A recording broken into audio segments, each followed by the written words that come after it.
दही निकालते निकालते भगवान का भजन भी करते हैं। तो मैया से भगवान ने पूछा कि मैया तुम ये बता, तो ये अपनों कि दूध ज्यादा पसंद है या तो अपनों पूत ज्यादा पसंद है? तो मैया ने कहा कैसी बात कर रहे हो लाला, हर मैया को अपनों तो पूत ही ज्यादा पसंद हो गए, काम काज से कछु थोड़ी ना मतलब हो गए। और तब तक इतना कह ही रही थी कि रोहिणी मैया ने अंदर से आवाज लगाई कि अरे यशोदा, तू जिस अधौटे दूध को रख कर के आई है वो उफनने वाला, तो तुरंत ही भगवान को गोदी से फेंक करके दूध देखने के लिए पहुंच गई। अब तो भगवान को बड़ा क्रोध आया। भगवान ने कहा बताओ ये कैसी मैया है, कहती तो है कि हमको ज्यादा पसंद करती है और हमको बताओ गोदी से बाहर फेंक करके दूध को देखने के लिए पहुंच गए। भगवान ने क्या किया, भगवान ने लाठी डंडी लेकर के जितने भी दही मटके थे सब फोड़ डाले और ऊकल पे खड़े होकर के सभी बंदरों को आज भगवान ने माखन खिलाना प्रारंभ कर दिया। माँ आई और माँ ने आज भगवान को पकड़ना चाहा तो पहले तो भगवान पकड़ में नहीं आए, जब माँ थक गई तब भगवान पकड़ में आए और पकड़ने के पश्चात जब माँ बांधने लगी तब भी भगवान नहीं बंधे और जो माँ ने कहा कि आप बंध जाओ तो भगवान बंधे। यही कथा आप लोगों ने दिन में सुनी। तदपि द्वयंगुलम नूनम, वही 2 अंगुल हमारे जीवन का पुरुषार्थ और परमात्मा की कृपा। अब भगवान को इधर ऊखल में बांध करके मैया अपने गृह के कार्यों में व्यस्त हो गई। भगवान ने मन में विचार किया कि हम क्यों खाली रहे, कुछ ना कुछ कार्य कर दिया जाए। तो भगवान के दरवाजे पर 2 यमलार्जुन के वृक्ष लगे हुए थे। भगवान ने क्या किया, उनको बीच में से उखल में फंसाया और फंसाने के पश्चात जैसे ये जोर का झटका लगाया तुरंत ही वो दोनों वृक्ष धड़ाम से गिर पड़े। और महाराज जैसे वो वृक्ष गिरे तुरंत ही उन दोनों वृक्षों में से बड़े ही दिव्य पुरुष उत्पन्न हुए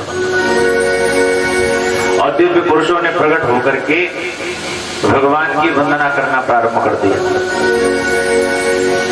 वाणी गुणानुकथने श्रवणो कथाया हस्तौ च कर्म सुमनास्तव पादयोर्नः।